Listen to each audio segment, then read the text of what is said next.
What is going on, amazing melanated scholars? Welcome back to another edition of Black Study Snacks, where we give you bite-sized knowledge for hungry melanated minds. My name is Devon Travell, creator of Black Wall Street, the board game, and today we are going through, it's going to get spicy, okay? We're going to go through the top 5 influential people in Black history. Now, I know what you're saying, Devon. How could you put it down to just 5 people? How are you going to pick just 5? And that's where you come in. Definitely make sure you leave your comments below and let us know what your top 5 is. You agree with our top 5? Who would you switch out? Who would you not switch out? All that good stuff. Feel free to leave it below. But without further ado, let's get snacking. Black magic, black ones, mathematics, black funds, black's classic. Up first is one of the leading conductors on the Underground Railroad, an amazing abolitionist and very, very strong individual. Do you know who it is? We are talking about Harriet Tubman, aka Moses, born in Dorchester County, Maryland, 1822. Into slavery with her family, but she would later escape in 1849. That would be her first escape. She would then make repeated trips back into Maryland and other places to free her family members as well as other enslaved people. Now, a few facts that you can know about the great Harriet Tubman is: 1, she had narcolepsy.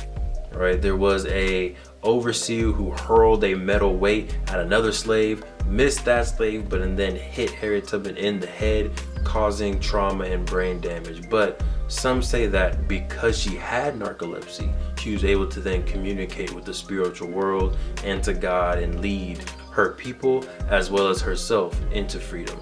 Another thing is, as Moses, right, as one of the lead conductors on the Underground Railroad, she was enemy number 1 for slave catchers and cops looking for her all throughout the southern states. And she had to actually wear disguises in order to keep her safe. Their only movement when she was moving people was at night on the railroad. And she actually threatened sometimes to leave people or kill people if they threatened not to keep going on the railroad. So she was a very serious conductor, but because of her strict rules, because of how she led people, she never lost a single passenger. She never lost a single soul on the conductor. Okay, so we can go on and on about facts about Harriet Tubman. I don't think anyone will argue that she should be in the list, but definitely let us know inside the comment. Do you agree with Harriet Tubman being in the top 5 of most influential people in Black history? The reason why she's in our top 5 is because, number 1, she helped freed, some say 3,000, others say about 700, but she freed almost 1,000 enslaved humans. So think about the generational impacts of freeing one family and how that leads into a generation of now freed people, right? I think she also inspired an entire wave and generation of strong, independent Black individuals fighting for freedom and not afraid to be selfless in that fight, but specifically being able to really inspire that next generation of Black women who are abolitionists, who are freedom fighters, who are activists out inside the community. One beautiful quote that I love from Harriet Tubman is, "Every great dream begins with a dreamer. Always remember, you have within you the strength, the patience, and the passion to reach for the stars and change the world." Thank you, Harriet Tubman. Up next is the wealthiest man to ever walk the planet, the king of kings, the lion of Mali, Mansa Musa himself. Born in 1280, this man would grow up to one day be the emperor of the Malayan Empire. Now, he got his empire from it being passed down from Mansa Abubakari. Mansa Abubakari was an explorer, and he wanted to sail the Atlantic Sea and figure out what happens at the edge of the planet. Some say Mansa Abubakari found his way all the way to South America after following a river current. Nonetheless, he assigned Mansa Musa as his deputy when he went off, and the task of the deputy is to be in charge of the empire while the king is gone. And if the king does not return, that deputy then becomes the emperor of Mali. One of the many great things that Mansa Musa was able to accomplish during his 25-year reign from 1312 to 1337 of the Malayan Empire was really urbanize the empire and really bring some infrastructure.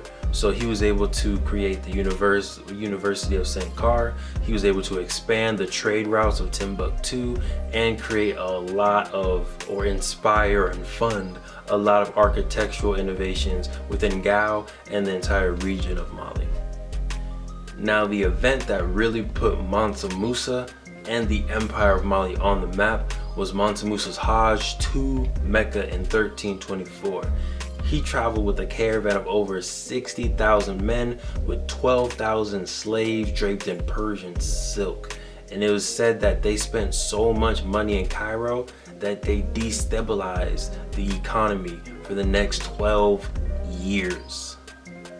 Now you may ask, why is Mansa Musa on this list? This was so long ago, but when you think of today, symbols of black wealth, when you think of today, symbols of royalty and black excellence, it's hard to really have a conversation without bringing up Mansa Musa and the fact that he is still to this day the wealthiest man on this planet. So being able to have that symbol of wealth, being able to have that melanated symbol of wealth out there for all of us to really strive towards is why I put him on this list for top 5 most influential people. Now here's a quote about wealth. It's not from Mansa Musa himself. If you have a quote from Mansa Musa, please put that in the comments. But this is an African proverb, and it says, "He who knows he has enough is rich." Right? So please understand, wealth is more than about gold, the diamonds, the cars, the money. It's what you already have and understanding that you, in what you have and who you are enough. Up next, we have the scholar, the Pan-Africanist, and the father of black sociology himself, W.E.B Du Bois. Born in 1868 in Great Barrington, Massachusetts, W.E.B Du Bois was born to a free family and was said that he didn't experience any prejudice until he went off to college. W.E.B Du Bois attended Fisk University for his undergraduate, where he did experience prejudice for the first time. He then went off and became the first African American to get a PhD from Harvard University, really opening the doors for black intellectuals to come on after him. Now, it's hard to have a conversation about W.E.B Du Bois without also having a conversation about his intellectual rival, Booker T. Washington. While both men are brilliant educators, while both men had very stern positions in how they felt black folks should be operating within the economy and within society, they had some different views, right? Booker T. Washington was definitely on the vocational studies and we need to focus on economics instead of social rights, while W.E.B. Du Bois was really focusing on we need to be getting education, we need to be going to the best universities, and we need all social, political, and economic rights that are afforded to Americans, period. Now, the reason that I really put W.E.B. Du Bois on the top 5 list is because when we think about people who are studying black life from an academic point of view, when we think of people who are creating Pan-Africanism movement, who are creating whole kind of sub-majors that are now available in college, right? That kind of stems from W.E.B. Du Bois and really leading the charge when it comes to black intellectualism and when it comes to black education and studying and researching black life. Here's a quote from W.E.B. Du Bois. "The problem of the 20th century is the problem of the colored line." Thank you for your work. And thank you for your melanated brilliance, W.E.B. Up next, we have the powerful, the beautiful, and the economically wise Marcus Garvey. Marcus Garvey was born in St. Anne Bay, Jamaica, August 17th, 1887. An interesting fact is his parents had 11 children but only 2 of them will grow up to live a full life, and that is him as well as his sister Indiana Garvey. Garvey went to school in Jamaica until he was about 14, and he said that he also experienced some of his first racism by white professors within Kingston. He later would move off to Europe and study law within the Birkbeck College University of London, where he also edited the Pan-Africanist newspaper and debated at Speaker's Corner in Hyde Park, London.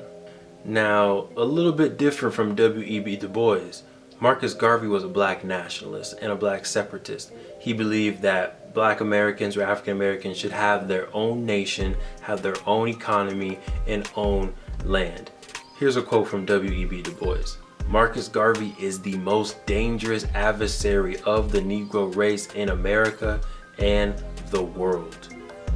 Do you agree with W.E.B Du Bois, or do you agree with Marcus Garvey that black people need to have their own land and their own economy? Go ahead and put your comments below in the chat or in the comments. Now, the reason why Marcus Garvey is definitely on my list for top 5 most influential people in black history is because he really embodied the term and made it very popular. Black is beautiful, and really being unapologetic about his own identity and kind of mixing the fact that we can have our own economy, but also the fact that we are equals within the society. We should operate and move in society as if we are equals. Here is a quote from the amazing and powerful Marcus Garvey.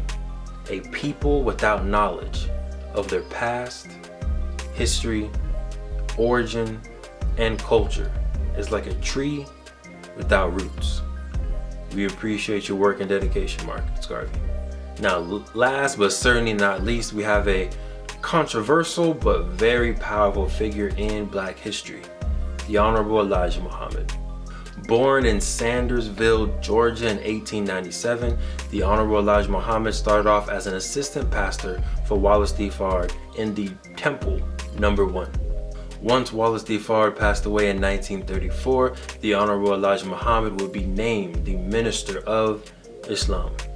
The Honorable Elijah Muhammad has many scholars that came after him. Some notable ones are going to be the Honorable Minister Louis Farrakhan, Malcolm X, and even Muhammad Ali.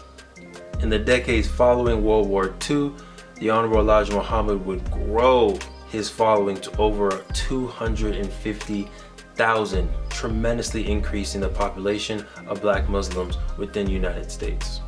Some books that you can pick up to learn more about his vision and his mission are going to be Message to the Black Man, written in 1965, as well as How to Eat to Live, written in 1967. Now, the reason why I believe the Honorable Elijah Muhammad to be one of the top 5 most influential black people in history, or for black people in history, is going to be because of the seeds that you see that came from him.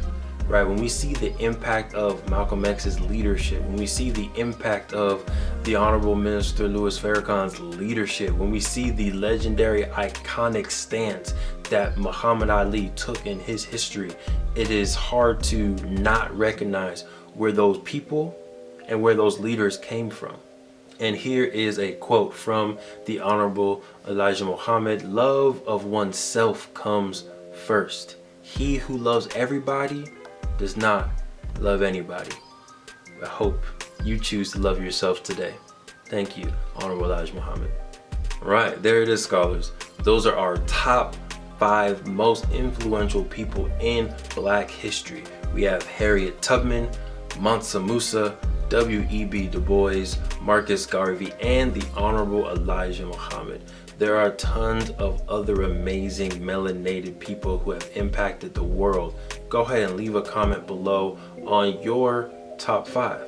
We'll see you in class next week. And of course, make sure you keep on snacking. Peace. Black magic, black ones, mathematics, black funds, black's classic.